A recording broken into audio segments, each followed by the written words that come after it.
Good morning all. ఈరోజు ప్రపంచంలోని సంఘటనలు వాటి విషయాలు ఒకసారి ముందుగా తీసుకునే ముందు యుఎన్ సర్వసభ్య సమావేశాలు కొనసాగుతూనే ఉన్నాయి. సో ప్రపంచ లీడర్లు తమ దేశ అభిప్రాయాన్ని యుఎన్లో స్వేచ్ఛగా తెలిపే అవకాశం ఉంటుంది కాబట్టి వాళ్ళ దేశాల అభిప్రాయాలను నిరభ్యంతరంగా చెప్పడం జరుగుతుంది.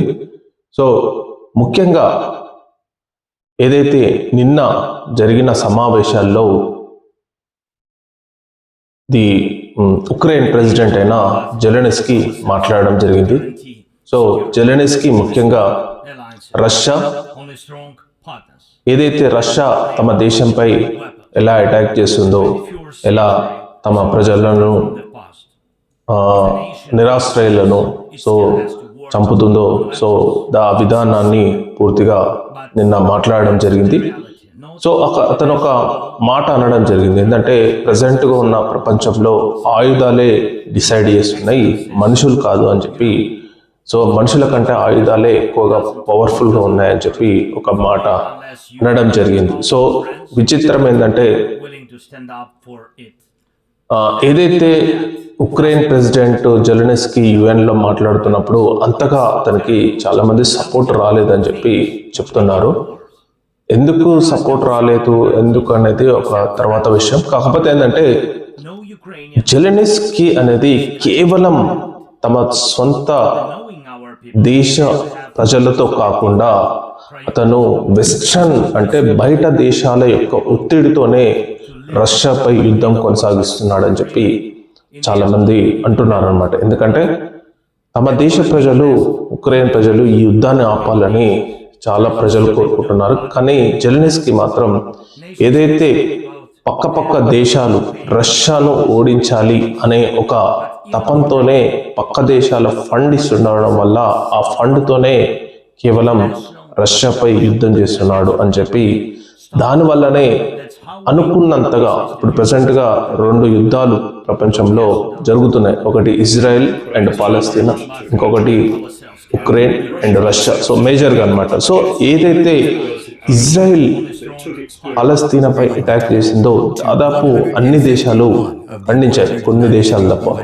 సో ప్రపంచం మొత్తం పాలస్తీనా వైపు ఉండడం జరిగింది. అందుకనే దీనికి సొల్యూషన్ ఏంటంటే 2 స్టేట్ సొల్యూషన్ను తీసుకురావడం జరిగింది. అంటే పాలస్తీనాను ఒక దేశంగా గుర్తించాలి, దీనివల్లనే ఇక్కడ యుద్ధం ఆగిపోతుందని చెప్పి ఒక నిర్ణయానికి రావడం. సో దాదాపు 151 దేశాలు పాలస్తీనాను దేశంగా గుర్తించడం జరిగింది. సో ఇదొక పార్ట్.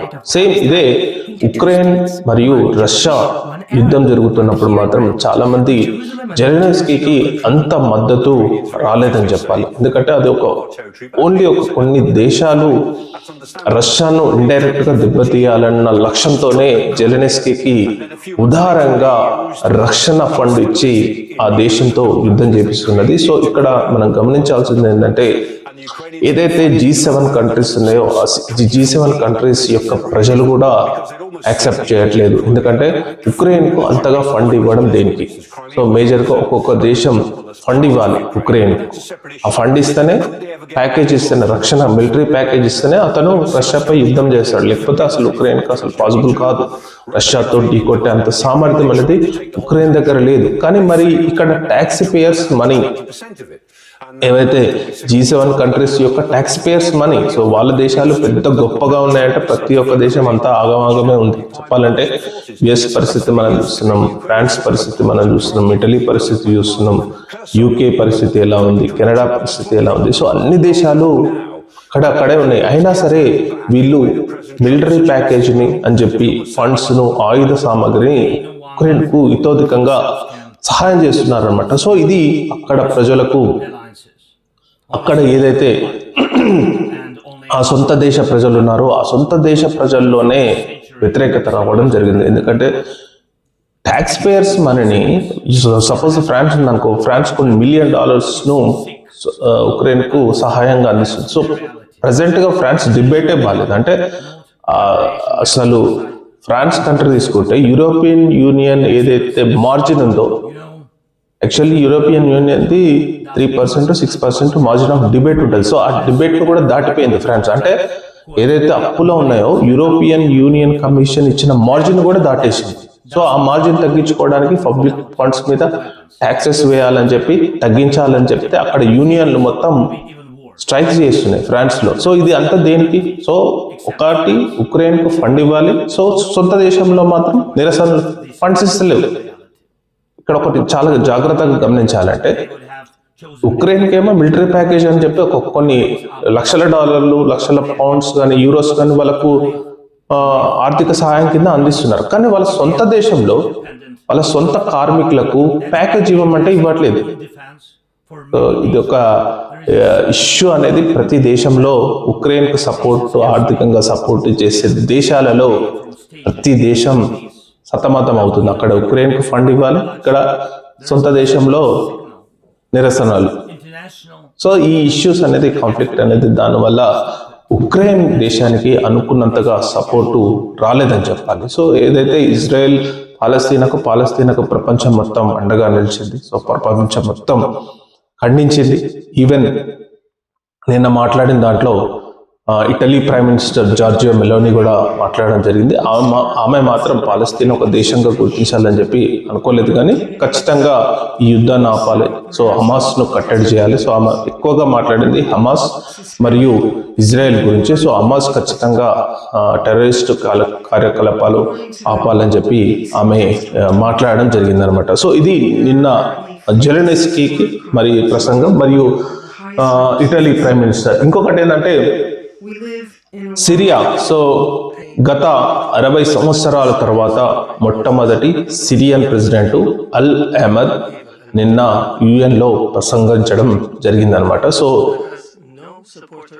ఇదివరకు సిరియా ప్రెసిడెంట్ మహమ్మద్, అతని పేరు కొంచెం ఐడియా లేదు. సో అతను ఉండే, సో అతన్ని అక్కడ ఉన్న ప్రజలు మొత్తం కూలగొట్టి, సేమ్ నేపాల్, బంగ్లాదేశ్ లో ఎలా ప్రభుత్వాలు కూలిపోయాయో సేమ్ అలాగనే ఆ ప్రభుత్వాన్ని కూలదోయడం జరిగింది అక్కడ ప్రజలు. అతను దేశం విడిచి పారిపోవడం జరిగింది. ఆ తర్వాత అల్ అహ్మద్ అనే ఒక టెర్రరిస్ట్ నాయకుడిని అక్కడ ప్రజలు ప్రెసిడెంట్ గా ఎన్నుకోవడం జరిగింది అనమాట. సో దీనికి పూర్తిగా అమెరికా సపోర్ట్ కూడా నిలవడం జరిగింది ఆ నాయకుడికి. ఆ తర్వాత కంటిన్యూస్ గా అతనికి అమెరికా మద్దతు ఇవ్వడం జరిగింది. సో సిరియాలో, ఎందుకంటే మిడిల్ ఈస్ట్ లో పూర్తి ఆధిపత్యం కోసం కొన్ని దేశాలను అమెరికా సర్వనాశనం చేస్తున్నారు. సో అందులో ఒకటి సిరియా కూడా. సో ఆ సిరియా ఇప్పుడు ప్రెసిడెంట్ గా అల్ అహ్మద్, సో యుఎన్ లో తొలిసారిగా 60 సంవత్సరాల తర్వాత తొలిసారిగా యుఎన్ లో ప్రసంగించడం జరిగిందనమాట. సో అతని ప్రసంగం అనేది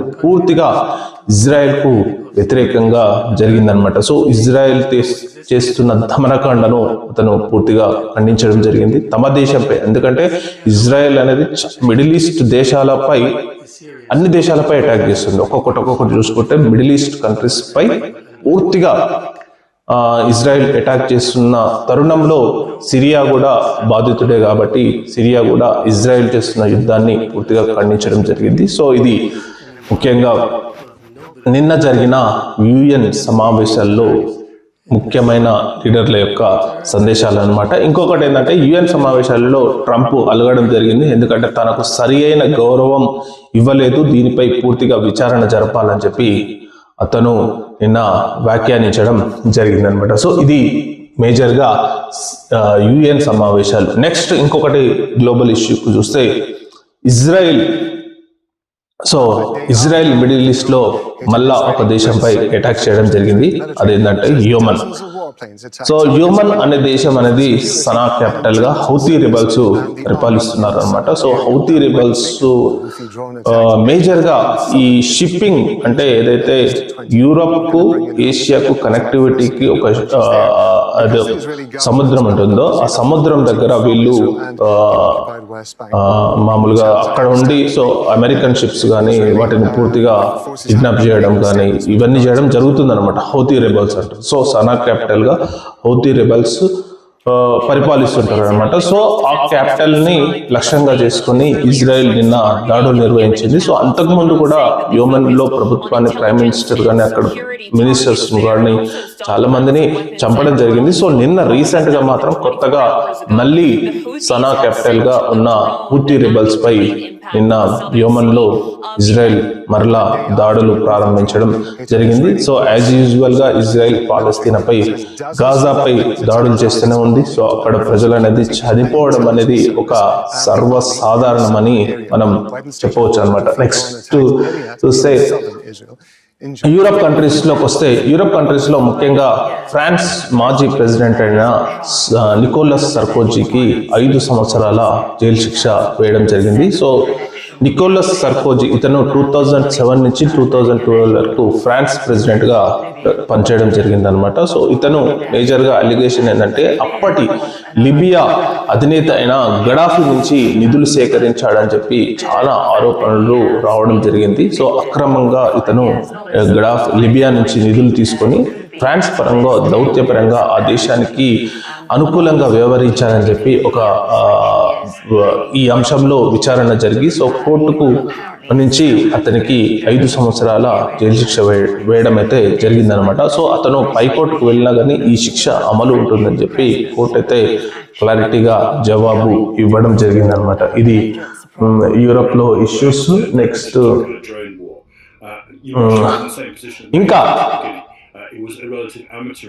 నాటోకు సంబంధించిన విషయాలు ఒకసారి చూస్తే, నాటోకు సంబంధించిన ఏదైతే ఏరోస్పేస్ అంటే ఇప్పుడు పోలాండ్ కానీ, ఎస్తోనియా కానీ, లైక్ ఇంకా రొమేనియా కానీ ఈ దేశాలలో రష్యా ఎయిర్ ఫైటర్ జెట్స్ ఏదైతే తమ గగనతలంలోకి వచ్చాయని చెప్పి నాటోలోని ఆర్టికల్ 4 ప్రకారం కూటమి సభ్యులకు ఇన్ఫార్మ్ చేయడం జరిగింది. సో దానికి అనుకూలంగానే కొన్ని దేశాలు ఏదన్నా రష్యాపై అటాక్ చేస్తాయా అన్నట్టుగా తుర్కియా, సో ముఖ్యంగా తుర్కియా కూడా నాటో కంట్రీనే. ఈ తుర్కియా అనేది కొన్ని ఫైటర్ జెట్స్ ను, కొన్ని డ్రోన్స్ ను నాటో ఎయిర్ స్పేస్ అంటే నాటోలో ఉన్న దేశాలకు సరిహద్దులోకి పంపించింది. సో ఈ నాటో కంట్రీ రిటాలియేషన్ అంటే రష్యాపై ఏమన్నా దాడులకు దిగుతుందా అనే ఊహ మాత్రం ఉంది. సో అది కన్ఫర్మ్ అయితే కాలేదు. నెక్స్ట్ ఇంకా భారతదేశానికి వస్తే, సో భారతదేశం మొట్టమొదటిగా తమ డిఫెన్స్ ప్లాంట్ ను మొరాకోలో ప్రారంభించడం జరిగింది. సో మొట్టమొదటి డిఫెన్స్ ప్లాంట్, సో రక్షణ శాఖకు సంబంధించిన ప్లాంట్ ను వేరే దేశంలో ప్రారంభించడం జరిగింది. దీనికి ముఖ్యంగా రాజ్నాథ్ సింగ్ మొరాకో వెళ్ళి టాటా, అంటే ఇది టైఅప్ అనేది టాటాతో ఉంటుంది అనమాట. So Tata plus Indian defence ఈ రెండు కలిపి కొన్ని రక్షణ పరికరాలను అక్కడ తయారు చేసే ప్లాంట్ ను ప్రారంభించడం జరిగింది అనమాట. సో ఇది గ్లోబల్ గా, ఎందుకంటే ఇండియా కూడా కొన్ని రకాల ఆయుధాలను, కొన్ని రకాల పరికరాలను, ఆయుధ పరికరాలను తయారు చేస్తుంది అనమాట. సో తయారు చేసి గ్లోబల్ గా ఏ దేశాలకు అంటే మొరాకో లో ప్లాంట్ స్టార్ట్ చేసి అక్కడక్కడ కొన్ని దేశాలకు మనం సరఫరా చేయొచ్చు అనే ఆలోచనతోనే ఈ ప్లాంట్ ను స్టార్ట్ చేసినట్టు సమాచారం. సో ఇది భారతదేశం యొక్క మొట్టమొదటి ప్లాంట్ అని చెప్పాలి. సో ఇది నెక్స్ట్ సోనం వాంగ్చుక్. సో లడాక్ లో ప్రజెంట్ గా ఏదైతే అల్లర్లు జరుగుతున్నాయో, పర్యావరణవేత్త మరియు టీచర్, సైంటిస్ట్ అయిన సోనం వాంగ్చుక్ పై సిబిఐ దర్యాప్తును ప్రారంభిస్తుందని చెప్పి హోంశాఖ ప్రకటించడం జరిగింది. సో సోనం వాంగ్చుక్ మరి లడాఖ్ను స్టేట్ అధికారాలు ఇవ్వాలని చెప్పి ప్లస్ 6th షెడ్యూల్లో చేర్చాలని చెప్పి అతను స్ట్రైక్ చేస్తున్నాడు అనమాట. సో అతని సంస్థ అయిన SECMOL, student education cultural program of Ladakh అనే ఒక సంస్థను స్థాపించిండు. ఈ సంస్థను నిషేధించడం జరిగింది. సో భారతదేశం ఈ సంస్థను నిషేధించడం జరిగింది. ఎందుకంటే ఈ సంస్థలోకి స్వీడన్ నుంచి డబ్బులు అక్రమంగా వచ్చాయని చెప్పి, ఎందుకంటే విదేశీ నిధులు రావాలంటే దానికి ఒక పాలసీ, దానికి ఒక స్ట్రక్చర్ అది ఉంటుంది అనమాట. సో ఆ నిబంధనలు అతిక్రమించి స్వీడన్ సంస్థ నుంచి నిధులు వచ్చాయన్న ఆరోపణతోనే సెక్మోల్ అనే సంస్థను నిషేధించడం జరిగిందనమాట. సో ఈ అల్లర్లకు పూర్తి బాధ్యత సోనం వాంగ్చుక్ అని చెప్పి హోమ్ మినిస్టర్ అయితే అతనిపై సిబిఐ దర్యాప్తుకు అయితే నిర్ణయించడం జరిగింది. సో ఇప్పుడు ప్రజెంట్గా అయితే అల్లర్లు కొంచెం జర సీరియస్గానే ఉన్నాయని చెప్పాలి. నెక్స్ట్ ఇంకోటి ఏంటంటే అగ్ని ప్రైమ్ అంటే రైలు నుంచి ఒక భారతదేశంలో ఒక సరికొత్త ప్రయోగం జరగడం జరిగింది. ఏంటంటే ఒక రైలు నుంచి ఒక క్షిపణిని ప్రయోగించడం జరిగింది అనమాట. సో ఇది లక్ష్యాలు వచ్చేసి 2000 కిలోమీటర్ల వరకు దీని లక్ష్యం అనమాట. సో మొట్టమొదటిసారిగా ఈ ప్రయోగం భారతదేశంలో జరగడం జరిగింది. సో ఇది సక్సెస్ఫుల్ గా కంప్లీట్ చేసినందుకు రాజ్నాథ్ సింగ్ అంటే డిఫెన్స్ మినిస్టర్ DRDOను ప్రత్యేకంగా అభినందించడం జరిగింది అనమాట. ఈ క్షిపణిని పూర్తిగా తయారు చేసింది ఎవరంటే DRDO తయారు చేసింది అనమాట. సో ఈ DRDO కదులుతున్న రైలులో నుంచి 2000 కిలోమీటర్ల లక్ష్యాలను ఛేదించే అగ్ని ప్రైమ్ క్షిపణి వ్యవస్థను సరికొత్తగా తయారు చేసి సక్సెస్ఫుల్ గా ప్రయోగించడం జరిగింది. సో దీనివల్ల భారత రక్షణ వ్యవస్థ మరింత పటిష్టం అవుతుందని చెప్పి నిపుణులు అంచనా వేయడం జరిగింది అనమాట. నెక్స్ట్ ఇంకొకటి ఏంటంటే ఇండియాలో వరల్డ్ పారా అథ్లెటిక్స్. సో ఇది ఒక గ్లోబల్ ఈవెంట్. సో మొన్నటి వరకు వరల్డ్ అథ్లెటిక్ ఛాంపియన్షిప్స్ అనేది జపాన్లో జరిగాయి. సో ఇప్పుడు వరల్డ్ పారా అథ్లెటిక్ ఛాంపియన్షిప్స్ అనేది ఇండియాలో జరుగుతుంది అనమాట. సో ఈ ఈవెంట్కు దాదాపు 100 దేశాలకు పైగా అథ్లెట్స్ ఇండియాకు రానున్నారు. అంటే ఈ రోజు నుంచి స్టార్ట్ కావడం జరిగింది. సో ఈ దాంట్లో భారతదేశం నుంచి దాదాపు 70 మంది పారా అథ్లెటిక్స్ పాల్గొనబోతున్నారు అనమాట. సో చెప్పాలంటే కొంచెం వికలాంగుల టైపు ఉన్న వరల్డ్ అథ్లెటిక్ ఛాంపియన్షిప్ ఇది గ్లోబల్.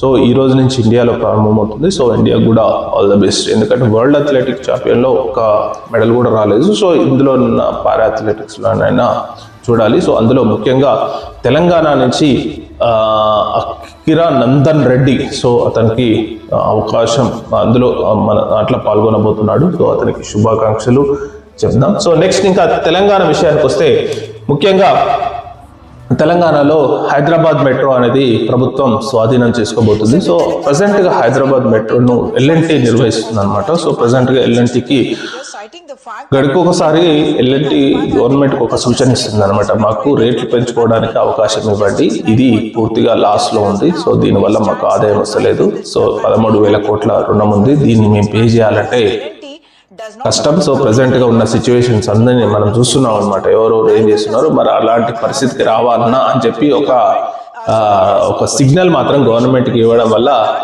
ఇమ్మీడియట్ గా, ఎందుకంటే రేట్లు పెంచితే గవర్నమెంట్ కి పెద్ద తెలుసు కదా ప్రజెంట్ ఉన్న వ్యతిరేకత అనేది ఇంకా ఎక్కువ అయిపోతుంది అనమాట. సో ఆ రేట్లు పెంచుకోవద్దు, మరి ఇవన్నీ భరించాలంటే L&Tతో కావట్లేదు, ఇవన్నీ ఎందుకులే అని చెప్పి ఇంకా మాకే ఇచ్చేసేయని అని చెప్పి తెలంగాణ గవర్నమెంటే మెట్రోను, హైదరాబాద్ మెట్రోను పూర్తిగా స్వాధీనం చేసుకుంటుంది. సో దీన్ని ఎలా మేనేజ్ చేస్తుందంటే 13,000 కోట్లు ఏదైతే బ్యాంక్ రుణాలు ఉన్నాయో అవి పూర్తిగా తెలంగాణకు హ్యాండ్ ఓవర్ అయిపోతాయి. ప్లస్ కేవలం 2,000 కోట్ల ఈక్విటీతో దీన్ని తీసుకోవాలని ఒక నిర్ణయానికి వచ్చినట్టు గవర్నమెంట్ మాత్రం చెప్తుందన్నమాట. సో ప్రజెంట్ గా భారతదేశంలో ఒక 27 మెట్రోలు ఉంటే దాదాపు అన్ని మెట్రోలు గవర్నమెంట్కి, ఇది ఒక్కటి తప్ప హైదరాబాద్ మెట్రో తప్ప మిగతా అన్ని గవర్నమెంట్ ఆధ్వర్యంలోనే నడుస్తున్నాయి అన్నమాట. ఎందుకంటే మరి ప్రైవేట్ వాడు మరి ఊకే రేట్లు పెంచితే అది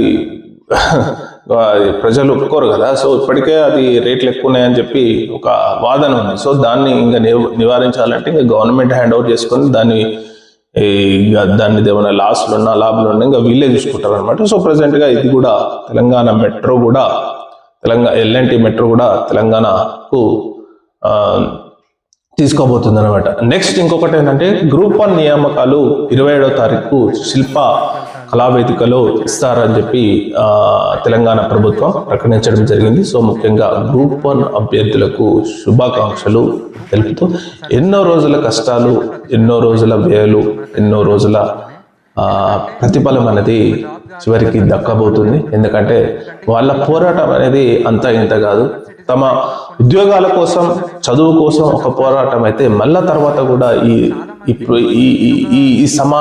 దీంట్లో వాళ్ళు మళ్ళీ పోరాటి ఇవన్నీ ఇష్యూస్ ఏదైతే ఉన్నాయో సో అవన్నీ హార్డిల్స్ మొత్తం ఎదుర్కొని మొత్తంగా హైకోర్టు ఇచ్చిన తీర్పుకు అనుగుణంగా తెలంగాణ గవర్నమెంట్ వాళ్లకు నియామకాల పత్రాలు మాత్రం 27వ తారీఖు శిల్ప కళావేదికలో సీఎం రేవంత్ రెడ్డి చేతుల మీదుగా ఇవ్వడం జరుగుతుంది. సో ముఖ్యంగా వీళ్ళందరికీ శుభాకాంక్షలు చెప్తూ ఇక్కడ ఒక సూచన ఏంటంటే వీళ్ళకి నియామకాలకు ఇచ్చిన తర్వాత తెలంగాణ గవర్నమెంట్ ఇంకా చేతులు దులిపేసుకోవాల్సి వచ్చు. ఎందుకంటే ఇంకా వాళ్ళ చేతిలో నుంచి మొత్తం కంప్లీట్ గా ఓవర్ అయిపోతుంది. ఇప్పుడు ఒకటే ఏంటంటే హైకోర్టు తుది నిర్ణయం ఇవ్వాల్సి ఉంటుంది. సో తుది నిర్ణయంలో ఇంకా వాళ్ళకు ఇంకా తుది నిర్ణయాన్ని బట్టి ఇంకా సర్వీసులు జాయిన్ కావాల్సి ఉంటుంది. సో అప్పటి వరకు అయితే వీళ్ళకు నియామకాలు చేసి ఇంకా తెలంగాణ గవర్నమెంట్ ఇంకా మా పని అయిపోయింది, ఇంకా మీరు ఏమన్నా కోర్టులో చూసుకోవాలని చెప్పి ఇంకా వదిలేస్తుంది అనమాట. సో ఏదన్నా ఉంటే నెక్స్ట్ ఇంకా ఫర్దర్ గా ఉంటుంది. సో ఎనీవే ముఖ్యంగా గ్రూప్ 1 అభ్యర్థులకు ఎవరైతే ఉద్యోగాలు సాధించి సర్వీసులోకి వెళ్ళాలనుకుంటున్నారో వాళ్ళందరికీ శుభాకాంక్షలు చెప్తూ సో ఈరోజు న్యూస్ అనాలిసిస్కు థ్యాంక్ యూ.